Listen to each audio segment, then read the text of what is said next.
Chairman இந்த கவுன்சிலுக்கு. So இன்னைக்கு வந்து வைஸ் சேர்மனாக நம்மளுடைய தமிழக முதல்வர் அண்ணன் விஜய் அவர்கள் இருந்தாங்க.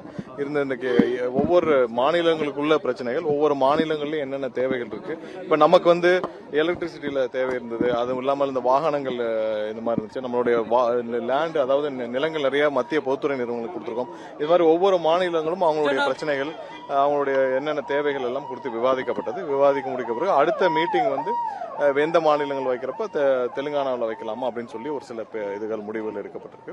ஸோ இது வந்து தென் மாநிலங்களுக்கான கவுன்சில் மீட்டிங் நல்லபடியாக நடந்து முடிஞ்சது.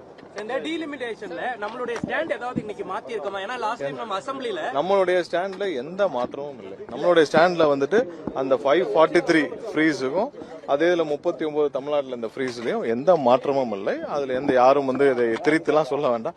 நம்மளுடைய ஸ்டாண்ட்ல எப்போதுமே எந்த மாற்றமும் இல்லை. இன்னைக்கு ஃப்ரீஸ்ன்றது மாதிரி இல்லாம குறைக்க கூடாதுன்றத சொல்லிருக்கோம். அப்ப குறைக்க இல்ல அதுல என்னன்னா நமக்கு நம்மளுடைய இது தானே 543 இருக்கணும். அதே பாதிப்பு 39 ஃப்ரீஸ். இதுல வந்து எந்த மாற்றமும் இல்லை. சோ அதை நோக்கி தான் நம்மளுடைய எப்பயும் நம்மளுடைய ஸ்டாண்ட்ல என்ன சொன்னோமோ அதை நோக்கி தான் நம்மளுடைய இல்ல காவேரி விவகாரம் ஒண்ணு வந்து என்னன்னா ஏற்கனவே உச்சநீதிமன்றத்தில் இருக்கிற விவகாரம்.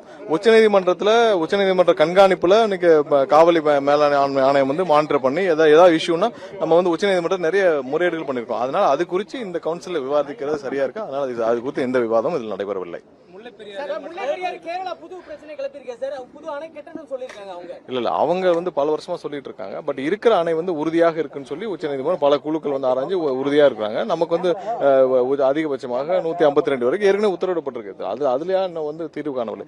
இருக்கிற அணை வந்து மிகவும் உறுதியாக இருக்குன்னு சொல்லி பல ஆய்வுகள் செய்யப்பட்டு உறுதியாக அது வந்து இறுதி செய்யப்பட்டிருக்கு. அவர்களுடைய எண்ணமாகவா இருக்கலாம். பட் இருக்கிற அணை மிகவும் உறுதியாக இருக்கின்றதா எந்த மாற்று கருத்துல.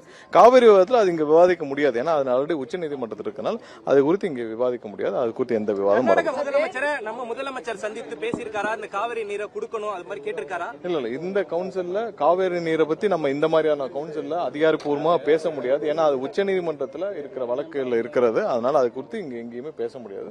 நன்றி. இல்ல டீலிமிட்டேஷன்ல நம்மளுடைய நிலைப்பாடு ஏற்கனவே அதே தான் நிலைப்பாடு. அதுல எந்த மாற்றம் இல்ல.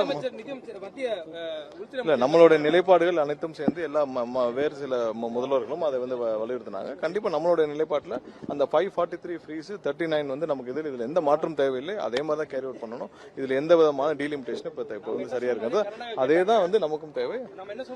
பெரும்பாலும் ஏன்னா இது தென் மாநிலங்கள் தான் அதிகமா பாதிப்பு ஏற்படுத்தும். இந்த விஷயம் வந்து அதிகமா பாதிக்கப்படுவது தென் மாநிலங்கள் தான். அதனால நம்மளுடைய நிலைப்பாடுலாம் பெரும்பாலான மாநிலங்கள் இருந்தாங்க. அதுல எந்த மாற்று கருத்து இருக்கக்கூடாதுன்னு கண்டிப்பாக அதை இல்ல அவர் நம்மளுடைய கருத்துக்களை தெரிவிச்சு விட்டோம். முடிவுகள் அவர்கள் எடுக்க வேண்டும். ஆனால் கண்டிப்பாக நம்மளுடைய எதிர்ப்புகளை கண்டிப்பாக அதிகமாக பதிவு செய்வோம். விவகாரம் குறித்து அமித்ஷா பேசுறீங்களா சார்?